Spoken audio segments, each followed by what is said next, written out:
Good morning, everyone. I hope you guys are all having a blessed day. Hey, I know all you guys saw that opening ceremony from the Olympics, and I don't want to go into that because it's all just garbage. And I watched just a little bit here and there, and all it does is just fully irritate me. And I just turned it off. I didn't watch anything in the Olympics. But just like everything else, Satan has infiltrated this whole world, and everything is satanic, everything is demonic. I mean, we're living in the end days, and that's all there is to it. And you guys need to be aware of everything around you that is just absolutely turning demonic. Now listen, there are so many. I sit there and I watch some of my favorite ministers, and I'll watch sermons, and it's amazing to me how many ministers and pastors graduate from some of the top seminaries in the country. Dallas Theological Seminary, Baptist Theological Seminaries, and they're not taught anything about the angels that came down, the 200 watchers that came down, mated with human women, and the Nephilim were born unto them.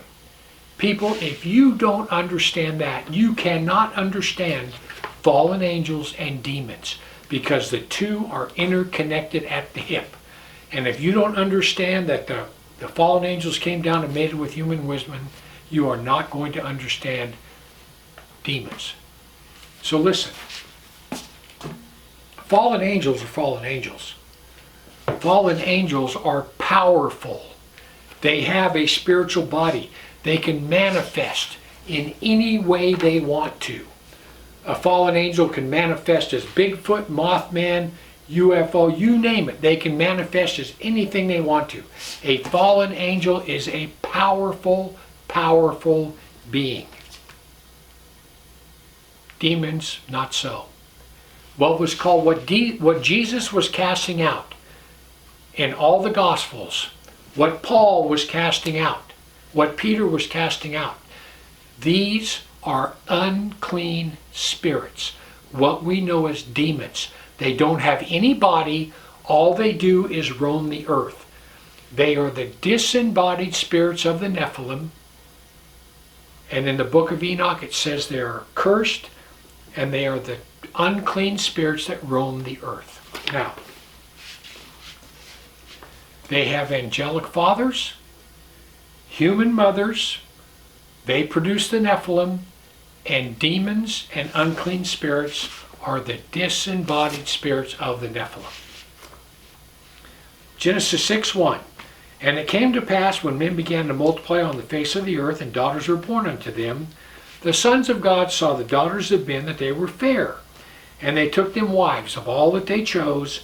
And the Lord said, My spirit shall not always strive with man, for he is flesh, yet his days shall be 120 years.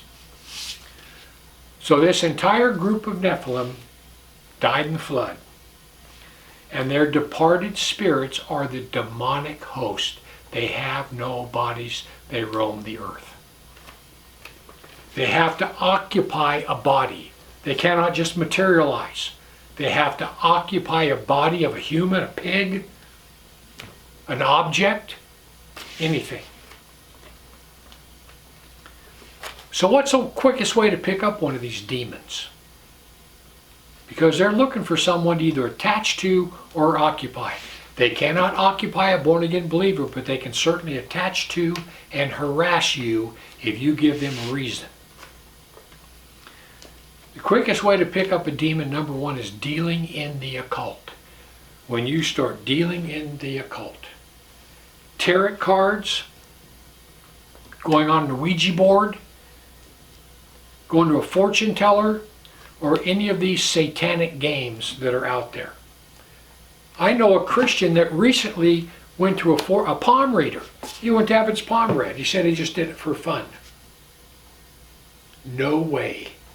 No way are you to ever do that. When you do that, you are just inviting a demon into your life just to absolutely trash you. And this guy did it. And listen, there's a lot of Christians that do stuff like that because they think it's harmless. It's not harmless at all. So dealing with the occult is number one. Number two is getting involved in drugs and alcohol abuse. Drugs and alcohol abuse will bring a demonic entity into your life very quickly. And the third one that Christians do all the time, sex outside of marriage.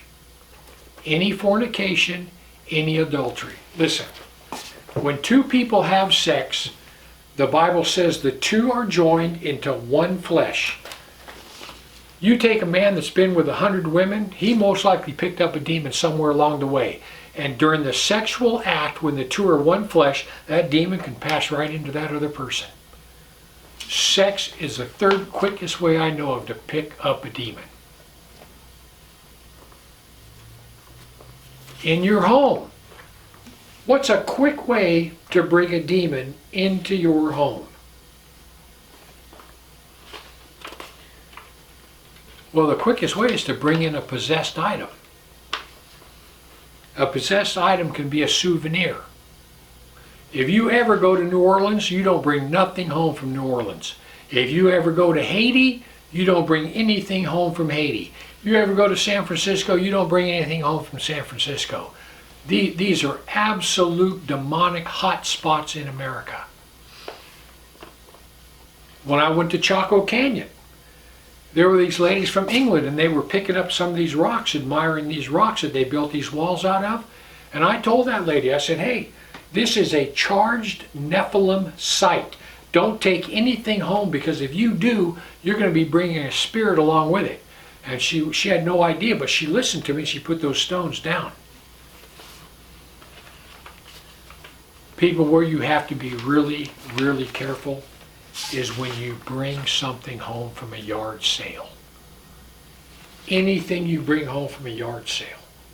I've had my wife bring stuff home from yard sales that she thought was totally cool. I took one look at that item and said, throw it away. Something like a mask. I had a letter opener that had a weird kind of head on it, and I said, throw it away. Anything you bring home from a yard sale, you be very careful what it is. What are some of the demonic representations? Well, I believe when I went to Chaco Canyon, I stopped by Area 51 and I went to Rachel, Nevada. And the Little Ailey Inn, which is a bar and a restaurant that's right there, they have everything you could ever imagine in the shape of a little gray alien. Statues, bobbleheads, shirts, flags, every piece of paraphernalia you could ever imagine in the shape of a little gray alien. People, you bring something like that home and you are inviting a demon right into your house.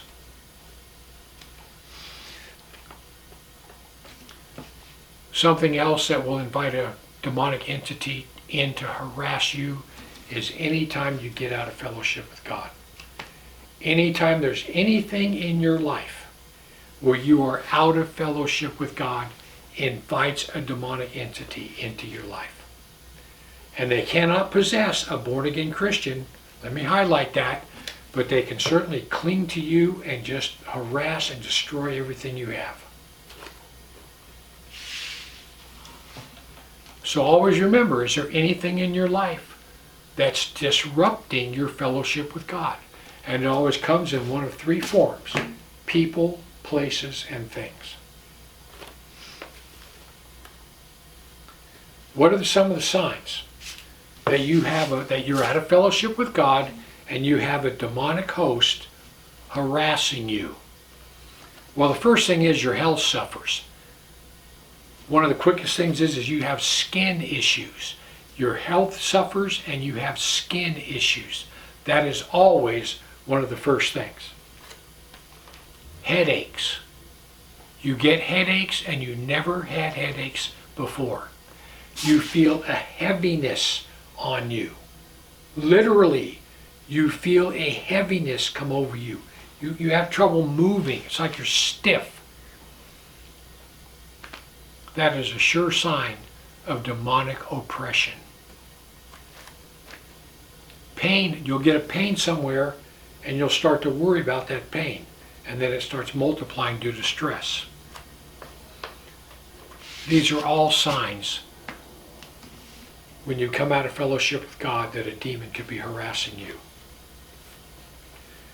And the last thing is, whenever Israel fell out of fellowship with God and started worshiping false idols, got into the demonic realm, their economy collapsed.